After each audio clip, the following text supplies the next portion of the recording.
जय माँ विंध्यवासिनी। आज हम लोग श्रीमद् देवी भागवत महात्म के प्रसंग में रेवती नक्षत्र के पतन और पुनः स्थापन के बारे में जानेंगे। जय माँ दुर्गा, जय माँ तारा, दयामयी कल्याण करो। जय माँ दुर्गा, जय माँ तारा, दयामयी कल्याण करो। जय माँ दुर्गा, जय माँ तारा, दयामयी कल्याण करो।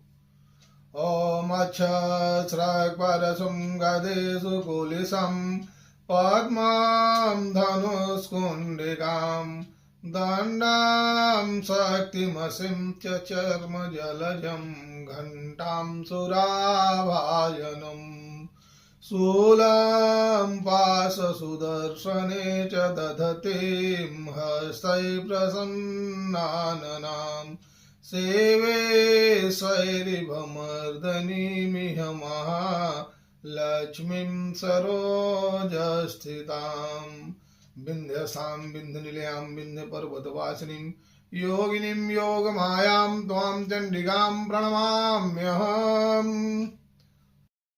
सूत उवाच इत श्रुत्वा कथा दिव्यां विचित्रां कुंभ संभव श्रुशुषुः पुनराहेदं विशाखं विनयान्वितः। सूत जी बोले, इस अलौकिक एवं विचित्र कथा को सुनकर पुनः सुनने की इच्छा रखने वाले अगस्त जी ने विनम्रता पूर्वक भगवान कार्तिकेय से कहा।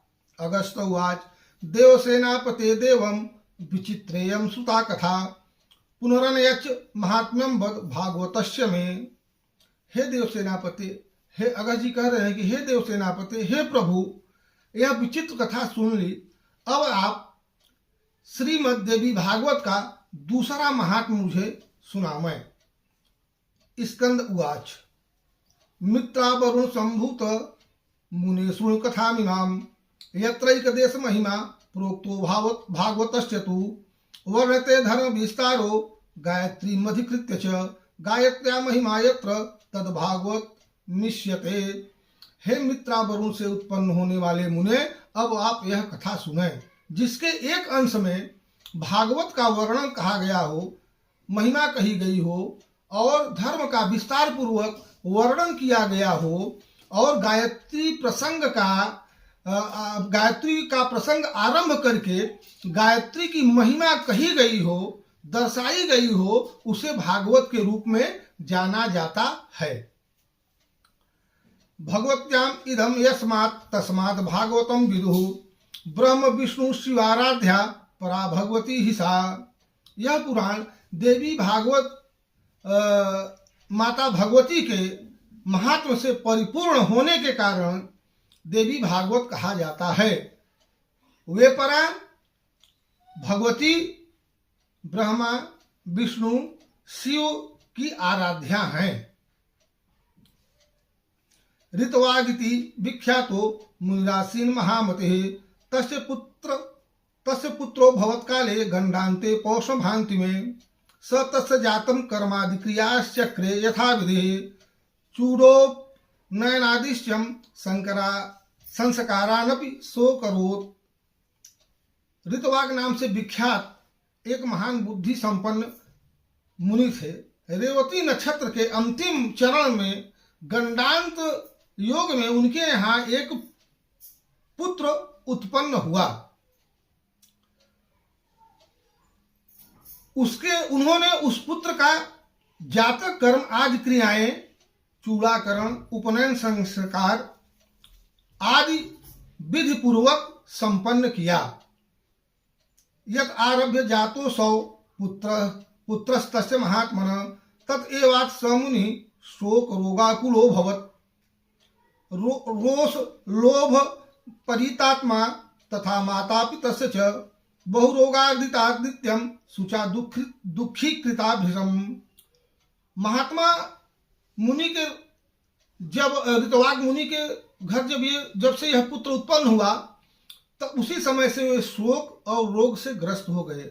उनके अंदर क्रोध एवं लालच की भावना बढ़ने लगी और उस बालक की माता भी बहुत से रोगों से रोगी हो गई और नित्य शोकाकुल होकर दुखी रहने लगी। ऋतवाग स मुनिश्चिंता मवाप भृश दुखितः किमे तत्कारणं जातम पुत्रो में अत्यंत दुर्मते। मुनि ऋतवाक अत्यंत दुखी और शोकाकुल होकर के सोचने लगे कि ऐसा क्या कारण है कि ऐसा दुर्मति पुत्र मुझको प्राप्त हुआ। कश्चिन मुनिपुत्रस्य बलात् पत्नी जहार च मैंने शिक्षां पितुर्नाशो न च मातुर विमूढ़धीः। तरुणावस्था प्राप्त होने पर उसने किसी मुनि पुत्र के पत्नी का हरण कर लिया। वह दुर्बुद्धि अपने माता पिता के शिक्षाओं पर कभी भी ध्यान नहीं देता था या नहीं दिया।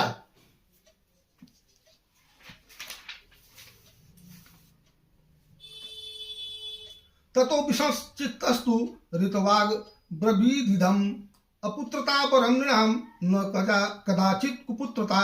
तदनंतर अत्यंत दुखी मन वाले ऋतवाग मुनि ने यह कहा कि मनुष्यों के लिए पुत्रहीन रह जाना अच्छा है, किंतु कुपुत्र की प्राप्ति कभी भी ठीक नहीं है। पितृन कुपुत्र स्वर्गा यांतिरये पातयपि यावत् जीवेत सदा पित्रोः केवलम दुखदायकः। कुपुत्र स्वर्ग में गए हुए अपने पितरों को भी नरक में गिरा देता है। जब तक वह जीवित रहता है तब तक माता पिता के लिए सिर्फ कष्टदायी रहता है और माता पिता को सिर्फ कष्ट ही देता है। पुत्रो दुखाय धिर्जन्म कुपुत्रस्य च पापिनः सुहृदाम नोपकाराय नापकाराय वैरिणाम। अतएव माता पिता को कष्ट पहुंचाने वाला पापी कुपुत्र के जन्म को धिक्कार है। ऐसा पुत्र न मित्रों का उपकार कर सकता है और न शत्रुओं का अपकार कर सकता है। धन्यास्ते मानवालोके सुपुत्रो यद गृहे स्थितः परोपकारशीलश्च पितुर्मातुः सुखावह। वह परिवार धन्य है, वह माता पिता धन्य है जिनके यहाँ सुपुत्र की उत्पत्ति होती है। परोपकार और परोपकारी होता है, शीलवान होता है और वह धर्मवान भी होता है। कुपुत्रेण कुलम नष्टम कुपुत्रेण हतः यशः कुपुत्रेण चामुत्र दुखम निरय यातनाः। कुपुत्र से कुल नष्ट हो जाता है, कुपुत्र से यश नष्ट हो जाता है। लौकिक और परलौकिक दोनों जगत में दुख और नारकीय यातनाएं भी भोगनी पड़ती हैं। कुपुत्रेणान्वयो नष्टो जन्म नष्टम कुहारया कुभोजनेन दिवस कुमित्रेण सुखम कुतः। कुपुत्र से वंश नष्ट हो जाता है, दुष्ट पत्नी से जन्म नष्ट हो जाता है, जीवन नष्ट हो जाता है। विकृत भोजन से दिन व्यर्थ में चला जाता है और दुरात्मा मित्र से सुख की प्राप्ति कहाँ हो सकती है। स्कंदवाच एवं दुष्टस्य पुत्रस्य दुष्टैरा चरणायर मुनिः तप्यमानो निशमकाले गत्वा गर्गम पृच्छत। कार्तिकेय जी बोले, हे अगस्त जी, अपने दुष्ट पुत्र के दुराचरणों से निरंतर दुखी और कष्ट पाने वाले मुनि ऋतवाग किसी दिन गर्ग ऋषि के पास जाकर उनसे पूछा। ऋतिकवाच भगवनस्त्वां अहं प्रष्टुमिच्छामि वद तत्प्रभो। ज्योतिष शास्त्र से आचार्य पुत्र दौह शील्य कारणम। ऋतवाग बोले, हे ज्योतिष शास्त्र के आचार्य, मैं आपसे अपने पुत्र की दुखशीलता का कारण पूछना चाहता हूँ, आप उसे बताइए। गुरुसु सुखया वेदा अधीता विधि मनमया ब्रह्मचारी व्रतम तीर्त्वा विवाहो विधिवत कृतः। गुरु की निरंतर सेवा करते हुए मैंने विधि पूर्वक वेदाध्ययन किया और ब्रह्मचर्य व्रत पूर्ण करके विधि विधान के सहित विवाह किया। भार्या स गार्हस्थ्य धर्मश्च चानुष्ठितो निशम पंच यज्ञ विधानम च मया कार्य था विधि। अपनी भार्या के साथ मैंने गृहस्थ आश्रम का यथोचित पालन किया और विधि पूर्वक पंच यज्ञ अनुष्ठान किया। नरका बिभ्यता विप्र न तू काम सुखे क्षया गर्भाधानम च विधिवत पुत्र प्राप्त मया कृतम। हे विप्र, नरक प्राप्ति के भय से बचने के लिए पुत्र प्राप्ति की कामना से मैंने विधि पूर्वक गर्भाधान किया, न कि वासनात्मक सुख प्राप्ति की इच्छा से। पुत्रोयम मम दोषेण मातुर्दोषेण वा मुने जातो दुख वह पित्रो दुखशीलो बंधु शोकदः। हे मुने, दुखदायी माता पिता के प्रति उदंड और तथा बंधु बांधवों को पीड़ा पहुंचाने वाले यह पुत्र मेरे दोष से अथवा अपनी माता के दोष से उत्पन्न हुआ है। एतन निशम्य वचनम गर्गा आचार्यो मुनेस्तदा विचार्य सर्व तदभेतुम ज्योतिर्विद वाचरम ब्रवीत। तब ज्योतिष शास्त्र के ज्ञाता गर्ग आचार्य ने मुनि ऋतवाक का यह वचन सुनकर सभी तथ्यों पर विचार करके, सभी कारणों पर सम्यक विचार करके कहा। गर्गवाच मुने नैवापराधस्ते न मातुर्न कुलस्य च रेवत्यम तु गंडांतम पुत्रो दोह शल्य कारणम। हे मुने, न इसमें आपका कोई दोष है, न बालक की माता का दोष है, न तो कुल का दोष है। रेवती नक्षत्र का अंतिम चरण गंडांत योग में उत्पन्न होने से यह बालक अत्यंत दुखदायी कष्टदायी है। सिर्फ इसका एक ही यही कारण है। दुष्ट काले यतो जन्म पुत्र से तो भो मुने तेनैव तो दुखाय नान्यो हेतुर्मनागपि। हे मुने, अशुभ बेला में इस पुत्र का जन्म हुआ है, जिसके कारण यह आपको दुख दे रहा है, इसमें कोई और अन्य कारण नहीं है। तद दुख शांतये ब्रह्म जगतां मातरम शिवाम समाराधे यत्नेन दुर्गा दुर्गति नाशिनीम।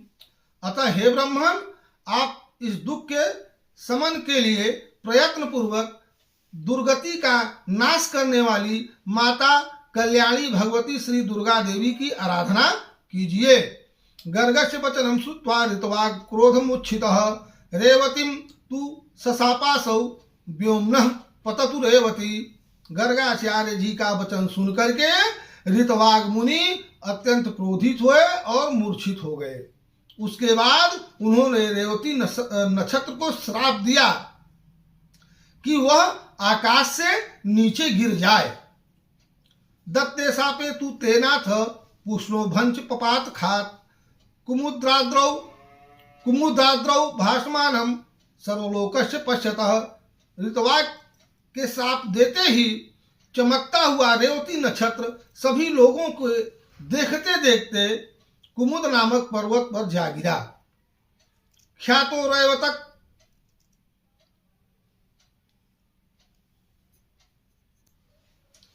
रेवतकस् चाभूत तत्पातात् कुमुदाचलः अतीव रमणीयश्च ततः प्रभृति सोप्यभूत। यह कुमुद पर्वत रेवती के गिरने के कारण रेवतक नाम से प्रसिद्ध हुआ और उसी समय अत्यंत रमणीय हो गया। दत्त्वा शापं च रेवत्यै गर्गोक्त विधिना मुनिः समाराध्याम्बिकां सुख देवीं सुख सौभाग्य भागभूत। रेवती को श्राप देकर मुनि ऋतवाग महर्षि गर्ग द्वारा बताए गए विधान के अनुसार देवी भगवती की सम्यक आराधना कर सुख एवं सौभाग्य को प्राप्त किया।